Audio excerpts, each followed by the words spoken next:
Friends, कैसे हैं आप सब। आप सभी का आपके अपने YouTube channel sociology with Sangeeta में मैं संगीता स्वागत करती हूं। आज का जो हमारा समाजशास्त्र का टॉपिक है वो है बाल विवाह एवं शारदा एक्ट। शारदा एक्ट किसे कहा जाता है, शारदा अधिनियम क्या है, हम लोग चलिए आगे के क्लास में देखेंगे। और अभी हम लोग देखते हैं कि आखिर बाल विवाह होता क्या है। ये जो टॉपिक है ये आपका सोशियोलॉजी से रिलेटेड एग्ज़ाम के लिए बहुत ही ज़्यादा इम्पॉर्टेंट हो जाता है। चाहे आप इग्नू का सिलेबस ले लीजिए, एनसीईआरटी का क्लास 12 का सिलेबस ले लीजिए, या फिर ऑनर्स पेपर का, या फिर यूजीसी नेट का सिलेबस ले लीजिए, उसमें आपको बाल विवाह से क्वेश्चन आते रहे हैं। तो यहाँ पे हमारा जो पहला क्वेश्चन है वो यह हो जाता है कि बाल विवाह क्या है, व्हाट इज़ चाइल्ड मैरिज।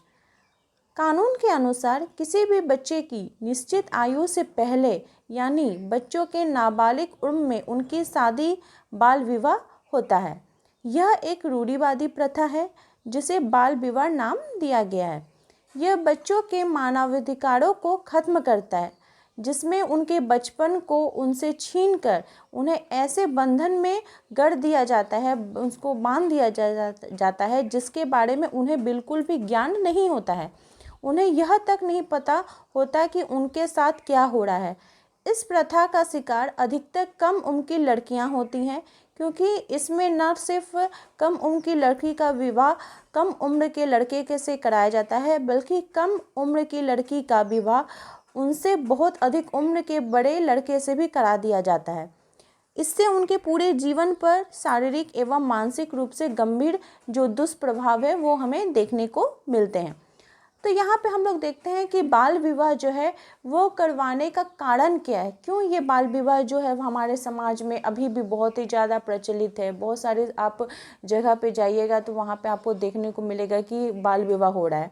तो सबसे पहला जो पॉइंट है वो हो जाता है लिंग जो है वो समानता एवं भेदभाव। लिंग में जो है वो असमानता पाई जाती है और समानता उनके बीच नहीं रहती है। बेटा बेटी में अंतर रहता है, बेटे को ज़्यादा महत्व दिया जाता है और बेटी को इस तुलना में भेदभाव किया जाता है। फिर दूसरा क्या है कि परंपरा है। इसकी परिभाषा में ही हम लोगों ने देखा कि बाल विवाह क्या एक रूढ़िवादी परंपरा है। ऐसी एक सोच है, ऐसी एक धारणा है कि अगर हम कम उम्र में लड़की का विवाह दे देते हैं तो भगवान हमसे प्रसन्न होंगे, या फिर हमारे पूर्वज जो हैं वो उनका कम उम्र में शादी हुआ है तो हम हमारे जो संतान हैं उन्हें भी कम उम्र में दे देंगे। इस प्रकार की परंपरा देखने को मिलती है। तीसरा पॉइंट हो जाता है गरीबी। बहुत सारे ऐसे देशों में, बहुत सारे हमारे भारतीय समाज की ऐसे जगह है जहाँ पे अभी भी गरीबी बहुत ही ज़्यादा फैली हुई है। परिवार गरीब है जिसके कारण परिवार के सदस्यों की संख्या, बच्चों की संख्या बहुत अधिक रहती है। तो वे चाहते हैं कि उनकी जो बेटियां हैं उनको अगर कम उम्र में शादी दे देते हैं तो उनसे उनका जो भरण पोषण से वो मुक्त हो जाते हैं, बंधन से वो मुक्त हो जाते हैं। इसलिए गरीबी भी बहुत महत्वपूर्ण कारण हो जाता है बाल विवाह करवाने का। फोर्थ है असुरक्षा। लोगों के मन में, अभिभावक के मन में, जो घर के गार्जियन रहते हैं उनको क्या रहता है कि असुरक्षा रहती है। उनके मन में रहता है कि अगर मेरी बेटी बाहर जाके पढ़ेगी तो वो सुरक्षित नहीं है। तो इस प्रकार का जो असुरक्षा उनके मन में है, या फिर जो जाति जनजाति के लोग होते हैं वे भी अपने आप को, अपने बच्चों को बाहर भेजने के लिए सुरक्षित महसूस नहीं करते हैं। इसलिए वो चाहते हैं कि कम उम्र में अगर उनका शादी दे दिया जाए, अगर कोई जिम्मेदार व्यक्ति को उनको सौंप दिया जाए तो वो अपने जो उनका उत्तरदायित्व है उससे वो मुक्त हो जाएंगे। फिर है पिछड़ी हुई सोच। ये एक पिछड़ी हुई धारणा भी है, बाल विवाह करवाना एक पिछड़ी हुई धारणा भी है कि लड़कियों को ज़्यादा पढ़ने नहीं दिया जाए, उन्हें वो संपत्ति पे अधिकार नहीं दिया जाए। तो ये जो सोच है हमारी पिछड़ी हुई सोच है जिसका कारण क्या हो रहा है, बाल विवाह जो है वो बढ़ रहा है। फिर है अपर्याप्त कानून। जो कानून है वो भी हमारे समाज में उस प्रकार से हमारे पास नहीं मौजूद है कि जिसके कारण जो लड़कियां हैं, जो बच्चियां हैं, जो बाल विवाह का शिकार हो रही हैं वो आवाज़ उठा सके, या फिर इनके तरफ होकर कोई भी लड़ने को नहीं आता है। जैसे मुस्लिम समुदाय में ले लीजिए, जो शिया मुसलमान होते हैं उनमें बाल विवाह का जो प्रचलन है वो अधिक देखने को मिलता है, क्योंकि वे नहीं जानते हैं कि ऐसा क्या कानून है, क्या रीति रिवाज है कि जो इस कुप्रथा को रोक लगाया जा सके। अब हम लोग देखते हैं कि बाल विवाह का कारण या दुष्परिणाम क्या है। तो शिक्षा में इसमें कमी आई है। बच्चियों का अगर कम उम्र में शादी दे दिया जाए, उनको परिवार घर संसार में अगर उन्हें बांध दिया जाए, तो उनके जो शिक्षा का स्तर है, महिलाओं के शिक्षा के स्तर में कमी आ रही है। उनको अधिकारों से वंचित रखा जा रहा है, क्योंकि कम उम्र में शादी हो जाने से वे एक परिवार से दूसरे परिवार में जा रही हैं। अगर उस प्रकार से उनको सम्मान प्राप्ति नहीं हो, तो उनका जो अधिकार है उनको में क्या हो जाएगी, वो वैसे वंचित हो जाएंगे।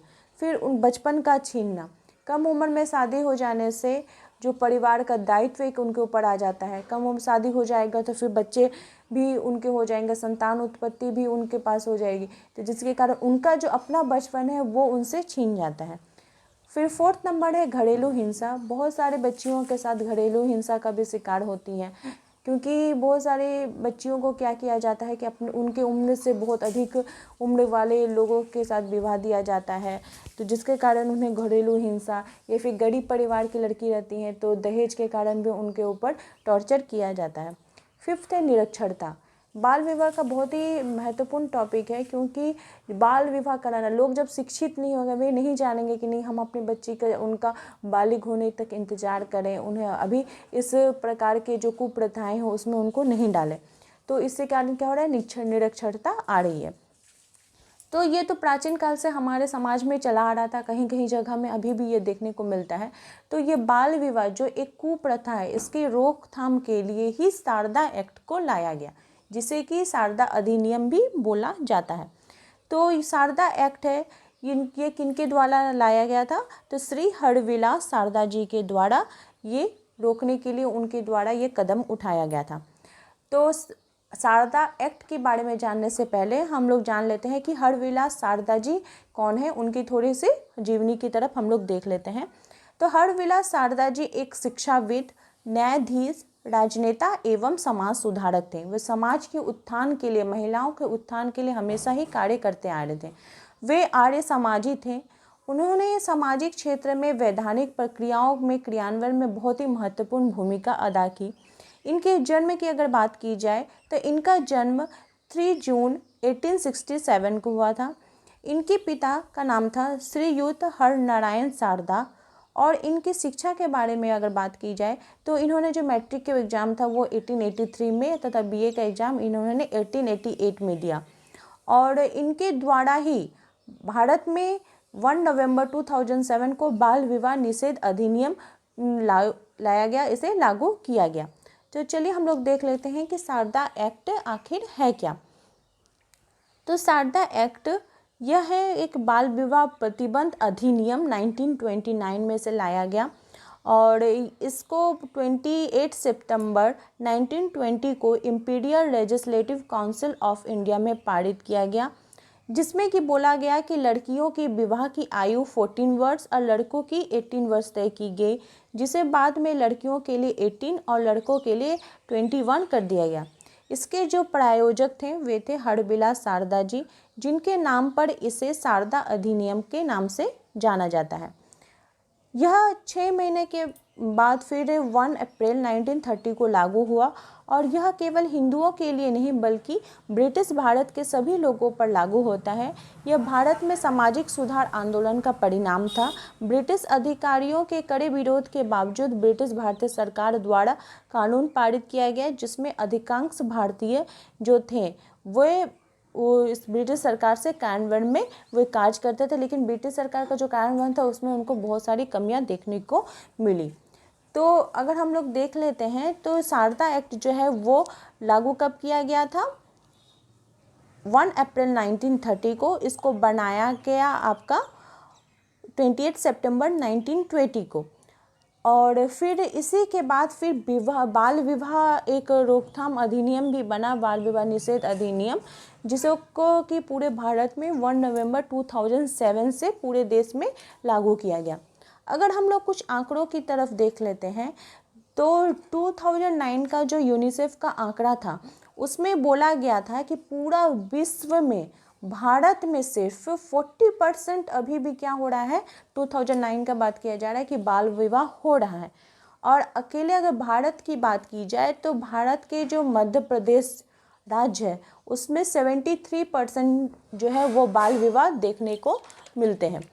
तो इस प्रकार ये था बाल विवाह एवं इसी से ही जुड़ा हुआ है शारदा एक्ट, जिसे शारदा अधिनियम भी बोला जाता है। तो आई होप आपको आज की क्लास हेल्पफुल रही होगी। अगर आपको ये क्लास हेल्पफुल रही तो प्लीज़ आप अपने दोस्तों के से ज़्यादा शेयर करें तथा मेरे चैनल पर नए हो तो प्लीज़ सब्सक्राइब और लाइक करें। और अगर आपको सोशोलॉजी से रिलेटेड किसी भी टॉपिक की जानकारी चाहिए तो प्लीज़ मुझे कमेंट करके बताएं। मेरे चैनल के साथ बने रहने के लिए आप सभी का थैंक यू।